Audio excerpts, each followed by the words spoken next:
Debate Bola 4 Linhas traz o nome do heróico português no giro do Vasco da Gama. E São Januário foi palco de mais um momento emocionante em homenagem ao treinador Ricardo Gomes. Jogadores do Vasco e do Ceará rezaram no centro do campo de mãos dadas.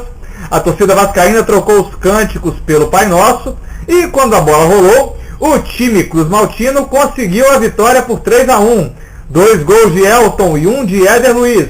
O Washington fez o gol do vovô. Fernando Diniz, já de cara pergunto para você, uma vitória digna do comandante vascaíno? Digna sim, porque o que acontece? O Vasco fez uma grande partida, eu achei. Entendeu? O Vasco jogou muito bem o tempo todo. E, enfim, ele empurrou o Ceará para o campo de defesa, né? O tempo todo. E o Ceará, ele só tinha uma válvula de escape para o contra-ataque, chamada Osvaldo. Que é um bom jogador.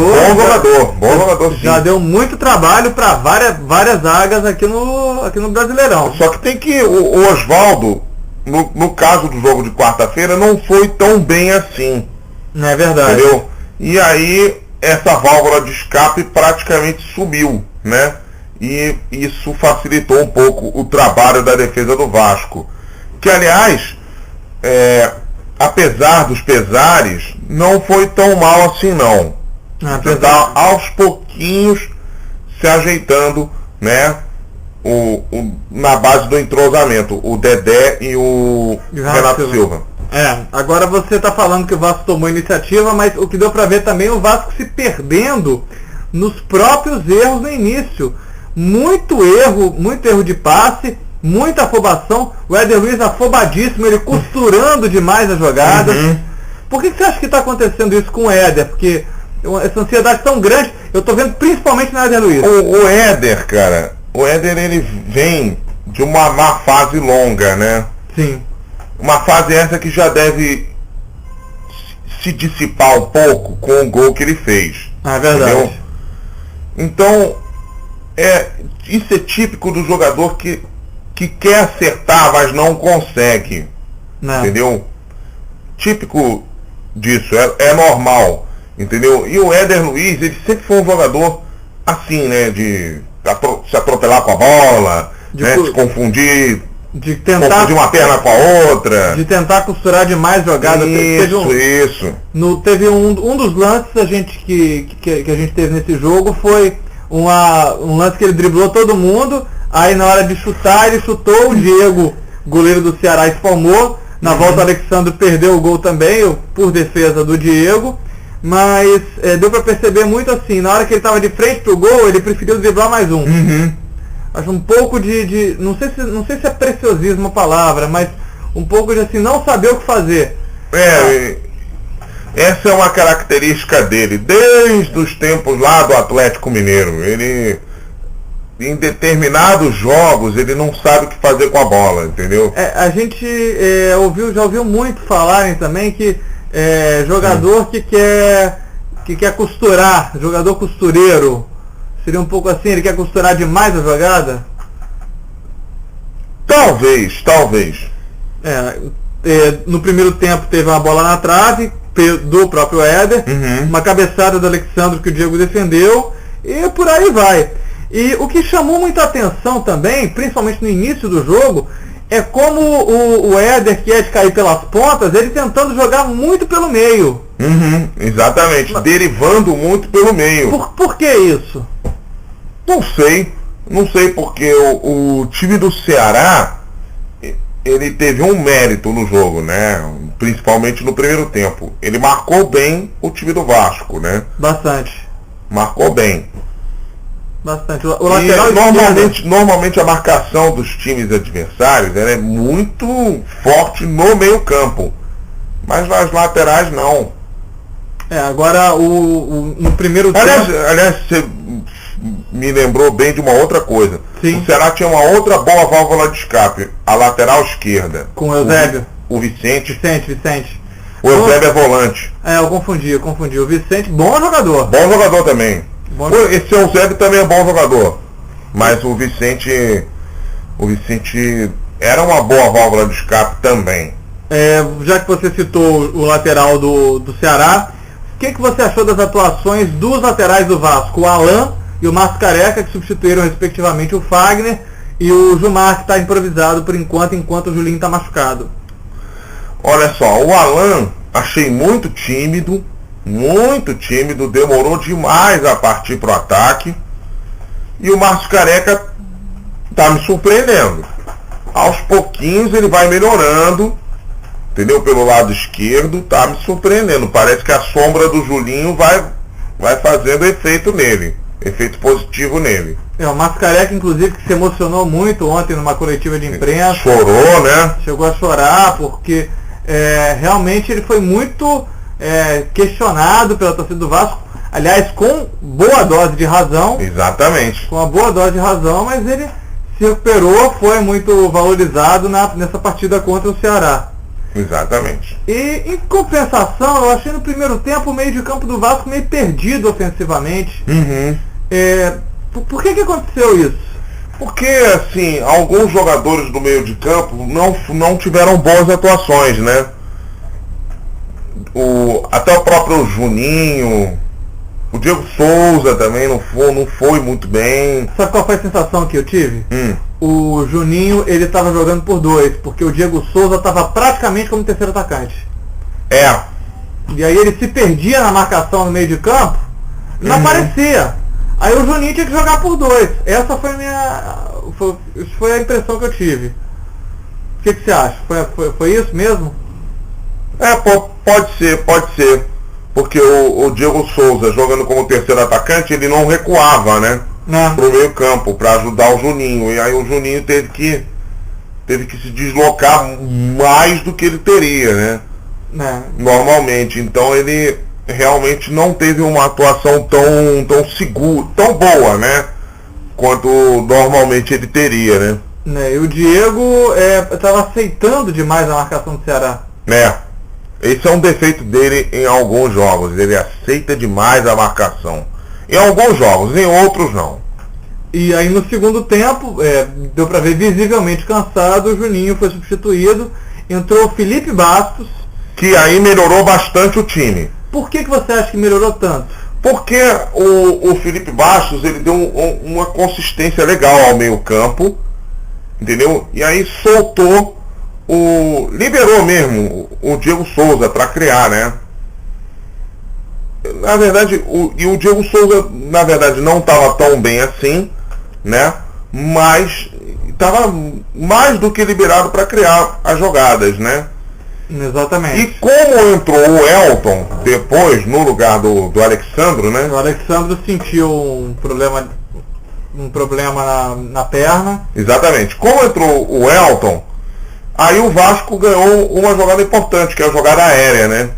Porque o Elton, apesar dos pesares, apesar das limitações dele, ele é muito bom de maneira aérea. Exatamente. E eu achei uma pena porque eu achei que o Alexandre estava fazendo muito bem o papel de pivô. Sim, o Alexandre estava bem no jogo. Sim. Só que tem que... É uma pena, é incrível isso, né? O Alexandro, ele não tem um cabeceio tão bom quanto o do Elton, ele é né? muito baixo também. Ele é muito baixo. Agora, o Elton, você acha que pode render mais o Elton no ataque do Vasco? É engraçado, o Elton tá evoluindo, né? Ele tá numa fase, eu tô achando esplêndida a fase do Elton. Ele entra e faz gol. Ele entra e tudo que ele toca vira ouro, né? Tá numa fase impressionante assim. Eu não levo tanta fé no Elton. Eu acho o Elton um jogador limitadíssimo. Pra ele fazer um gol, antes ele bate ele faz falta em 30 zagueiros e fica impedido 80 vezes, mas ele tem até acertado bastante. Ele foi decisivíssimo nesse jogo contra o Ceará. E tem feito poucas faltas, né? As coisas e ficado pouquíssimas vezes impedido, né? É verdade. E tem feito muito, e tem feito alguns golzinhos importantes, né? Como nesse jogo, onde ele fez 2, né? O primeiro gol foi uma jogada sensacional do Éder Luiz. Sim, jogada espetacular do Éder. pela ponta direita. Que ele entortou o lateral do Ceará. Exatamente. E aí foi até Vicente, né? Foi até a linha de fundo e cruzou não chegou aí até a linha de fundo, não. Chegou.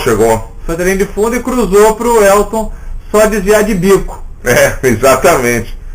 Aliás, o Éder Luiz entortou o lateral e depois driblou o outro zagueiro lá. Né? E aí cruzou pro Elton só desviar e fazer o típico gol de centroavante, né? Exato. Ele tá com o corpo à frente do pé, né? Só pra você ter uma ideia, né? Quando ele desvia para mandar a bola pro fundo da rede, né? Realmente foi, assim, esplêndido mesmo, assim, um gol perfeito. Foi, exatamente. E o que me chamou a atenção é que não acontecia muito do Vasco se mantendo no ataque sempre. O Vasco, assim como acontece com muitos times, o Vasco normalmente recua um pouco, né, para jogar no contra-ataque. Mas não, o Vasco se manteve no ataque.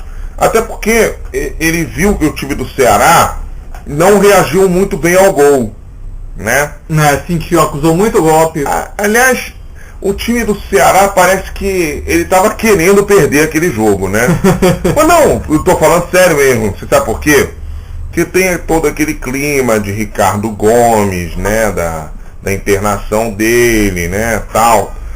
Parece que eles estavam querendo também dar um pouco a vitória ao Vasco, dar um pouco a alegria ao Ricardo Gomes, né? Você não acha que foi um pouco também o que o time do Vasco sentiu?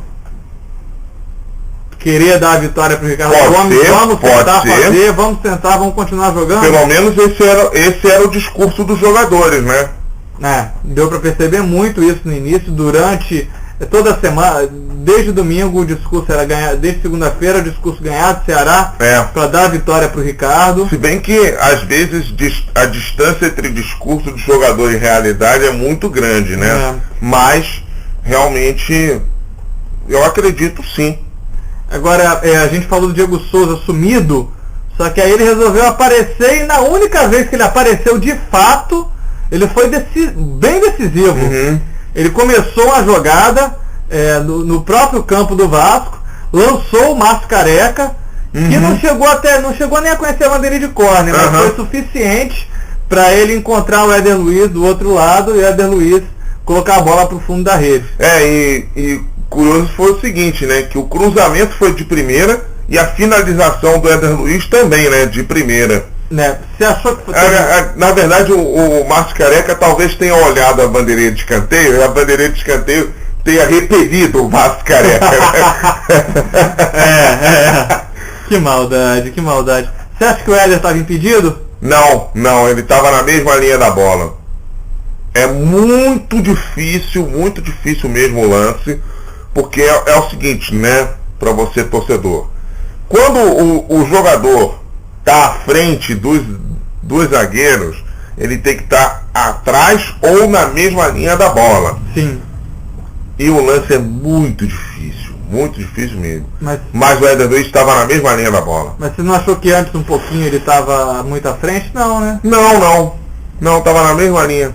Eu fiquei na dúvida. A primeira imagem dá a impressão de que ele estava um pouco à frente. Só que aí se você olha de canto, dá pra ver claramente que ele tá na linha da bola.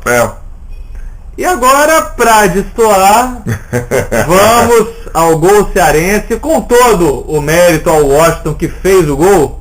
O Washington, que é aquele mesmo, hein, torcedor? Aquele mesmo que jogou no Americano. Jogou no Palmeiras e jogou no próprio Vasco. Exatamente. Não deixou muita saudade pro torcedor vascaíno. Lembrando que o Washington entrou no lugar do Marcelo Nicásio, que saiu contundido. Exato. Agora, quem é que teve mais demérito nesse lance? O Renato Silva ou o Fernando Praz? Ambos têm que tomar cordol, né? Pra mim. Ambos tem que tomar cordão. Porque, poxa, o Renato Silva recuar aquela bola, meu amigo, o zagueiro não bota o goleiro. Zagueiro que é zagueiro não pode botar goleiro naquela situação. E o Fernando Praz tinha que receber aquela bola e já dar o chutão logo pra frente. Entendeu? Mas Eu vou botar os dois lados assim da jogada. Primeiro, a jogada estava praticamente no bico da grande área. Uhum. O Renato Silva fez o favor de ir com ela até a linha de fundo. Aí ele começou a ser perseguido pelo jogador, começou a ser bem marcado pelo jogador do Ceará.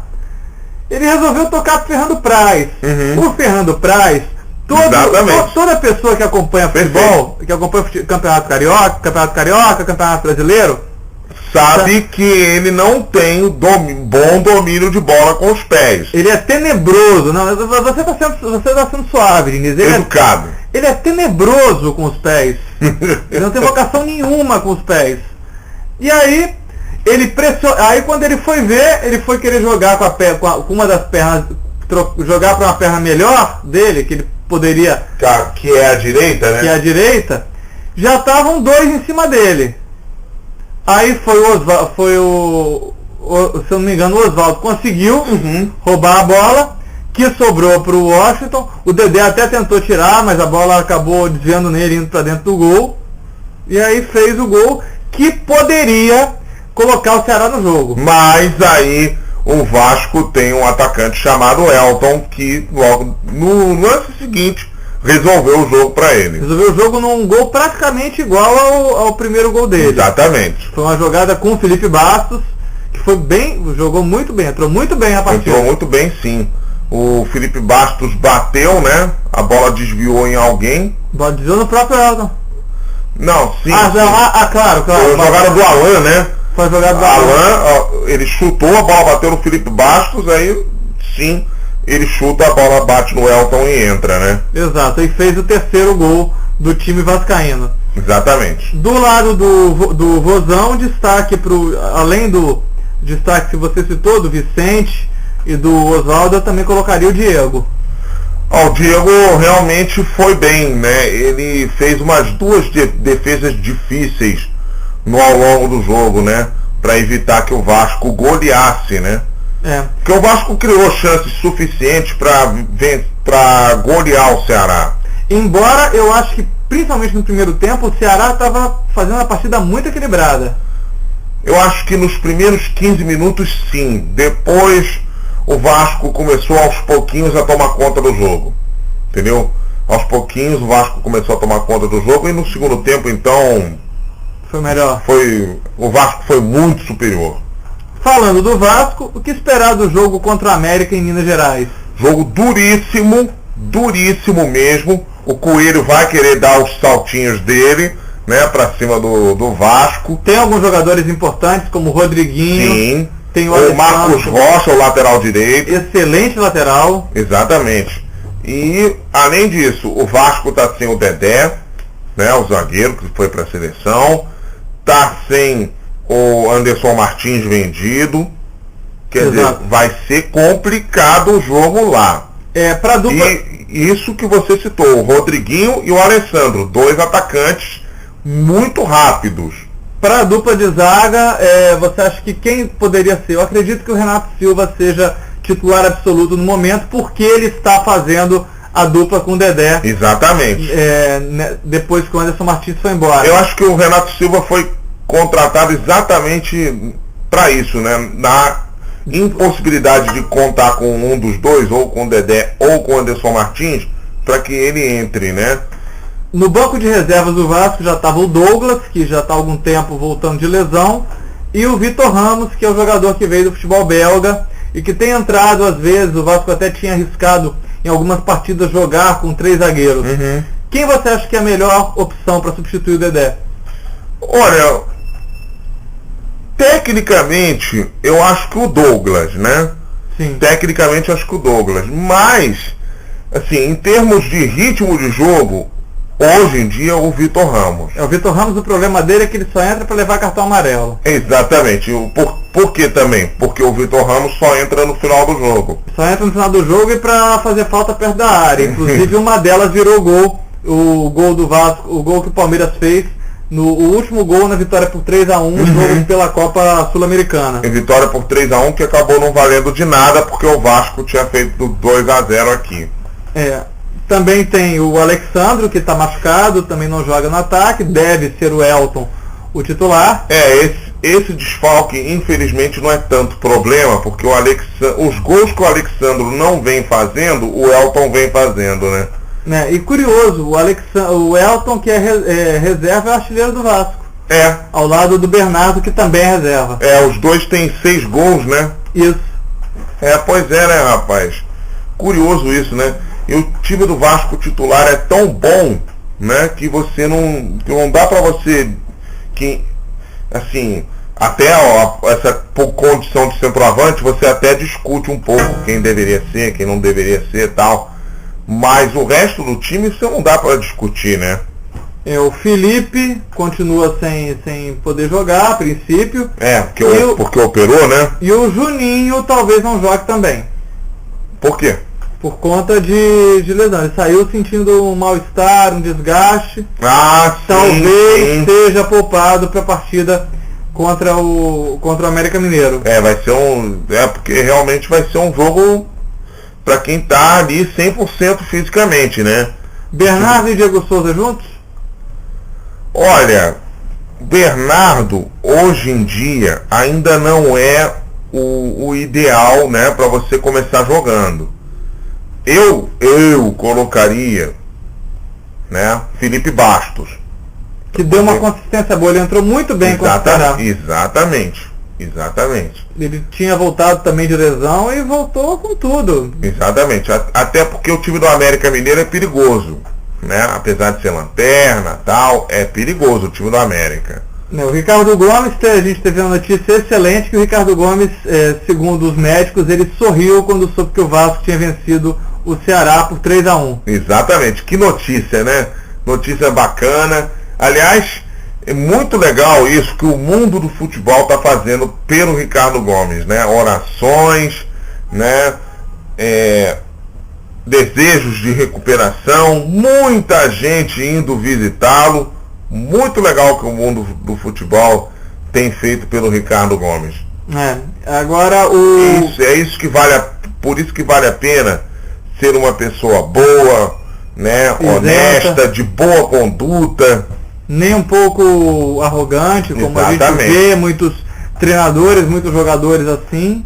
Mas ele sempre é uma pessoa, por mais que seu trabalho tenha sido questionado por muitos anos, a gente mesmo já questionou várias vezes, mas a gente sempre respeita o profissional Ricardo Gomes. A gente nunca questionou a parte pessoal dele.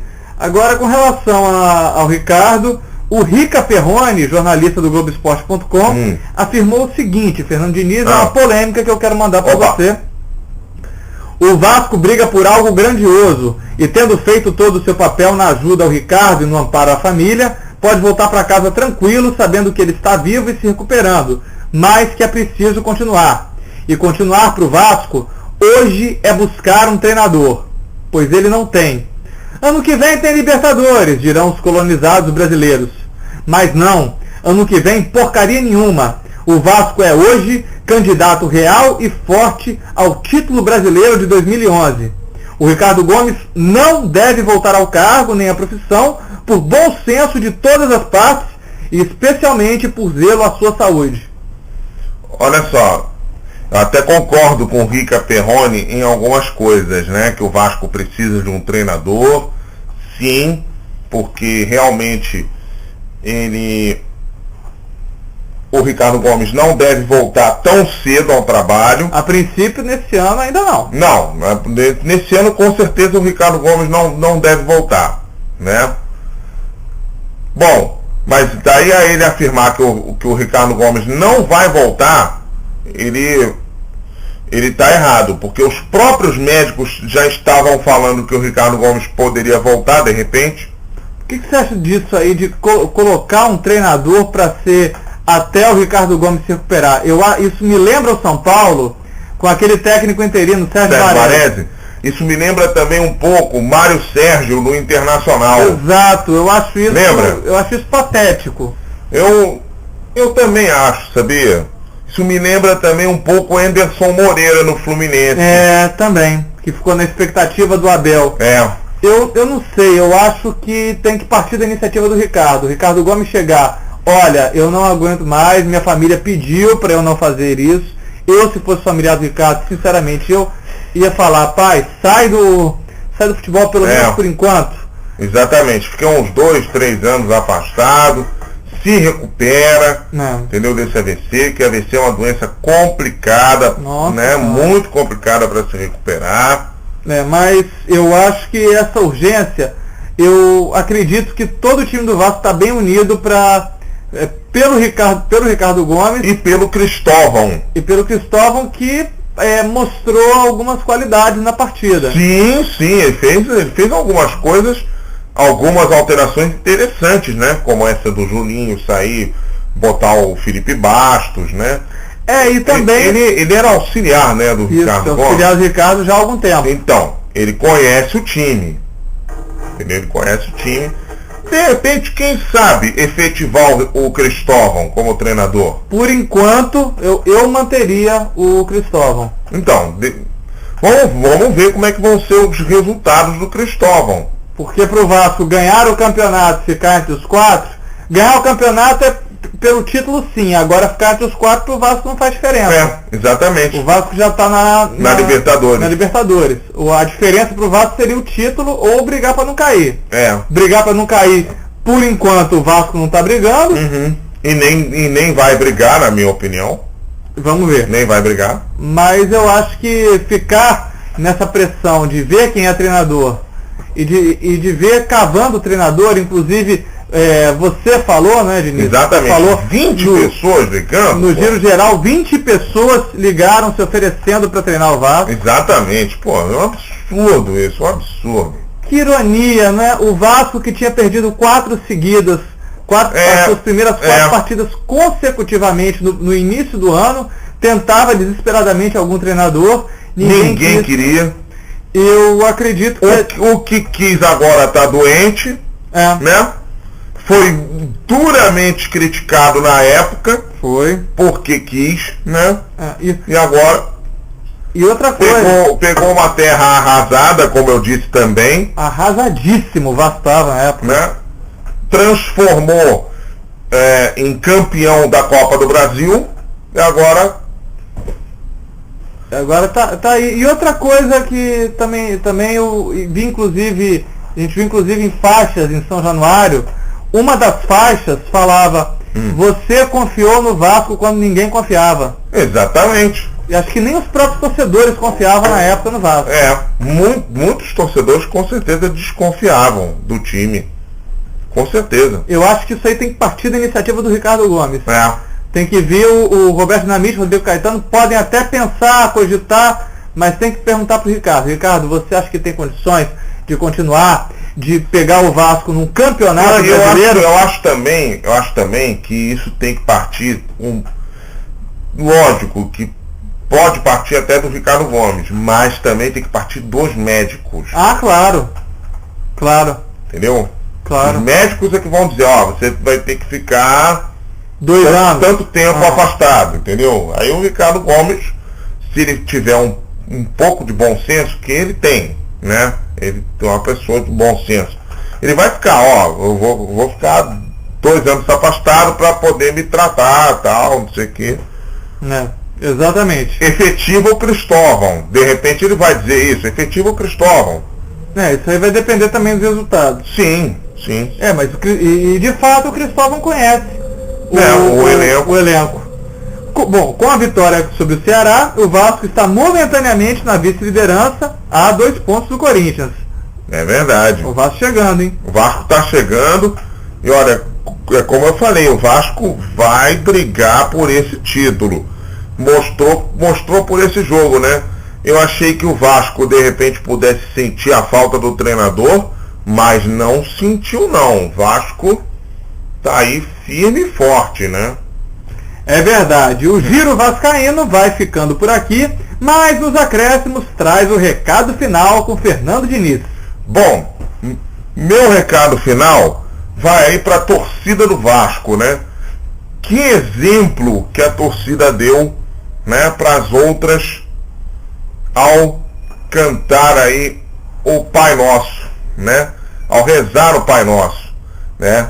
Logo depois que os jogadores tiveram lá reunidos dentro do campo, né, e rezando, tal, a torcida rezou a uma só voz o Pai Nosso, ficou muito bonito mesmo, ficou emocionante de se ouvir o Pai Nosso da torcida vascaína. Parabéns! E aliás, parabéns também à diretoria, que está dando todo o apoio que Ricardo Gomes precisa e merece, né? Fazendo a parte daquela corrente pela recuperação do Ricardo Gomes, que ainda bem está acontecendo. Eu acho que essa mobilização, juro para você, acho que raros momentos que eu vi isso no futebol. Acho que eu nunca vi antes, nunca testemunhei isso antes. Mas por quê? Porque Ricardo Gomes é uma pessoa que merece. É verdade. No meu recado final, vai um pouco para falar de torcida. A gente teve um público de cerca de 5 mil presentes. E por isso, o meu recado lamenta o horário tenebroso do jogo. Quarta-feira, 6 horas da tarde. É verdade, é o pior horário possível. Pra chegar assim. É bom pra quem tá pra rádio, pra quem tá no engarrafamento. Agora, esse horário de 6 horas da tarde, muita gente chegando com bola rolando. É ruim até pra própria televisão, né? Sim. Porque pro PFC, por exemplo, né? Pro Premier Futebol Clube, né? Porque tem pouca gente em casa ou até mesmo nos bares vendo a transmissão, né? Do jogo. E muita gente também chegou com a bola rolando, chegou quase no final do primeiro tempo. Imagino. Isso aí foi realmente complicado, pouquíssima gente no estádio. E o horário do jogo também comprometeu a transmissão de rádios daqui do Rio de Janeiro. Às 7 da noite, todos são obrigados a interromper para a transmissão da Voz do Brasil. Não deu para negociar. Raríssimas rádios conseguiram. Se eu não me engano, só Tupi conseguiu. E aí realmente é muito complicado também, porque por causa desse horário da Voz do Brasil, né? A Voz do Brasil realmente é um programa importante, mas ela acaba prejudicando as rádios, né? Porque elas perdem muita audiência nos jogos nesse horário, né? Porque você imagina, a torcida do Vasco, que é uma grande torcida, né? Uma torcida, por exemplo, como a do Botafogo, se fosse o Botafogo jogando, uma do Flamengo, né? Você imagina, né? Um jogo nesse horário e aí tendo que interromper no intervalo por conta da Voz do Brasil. É muito complicado. A Voz do Brasil que ainda bem, né, que hoje em dia, para algumas pessoas, existe a rádio pela internet, que aí não precisa ter a interrupção da Voz do Brasil, né? É verdade. Fica aqui a nossa dica, 6 horas da tarde, horário ingrato para jogo no meio de semana. Ingratíssimo, extremamente ingrato. E fica aqui a nossa dica também, né? Para quem quer ouvir rádio pela internet sem ter que ouvir a Voz do Brasil, né? 7 horas da noite. Com todo respeito à Voz do Brasil, é um noticiário muito bom. É um noticiário importante, né? Para quem quer saber da política brasileira e tal. Claro. Mas realmente foi uma bola fora do pessoal da CBF. Sim. Acesse o 4 Linhas no seu YouTube, youtube.com/blog 4 Linhas. O 4 em numeral, youtube.com/blog 4 Linhas.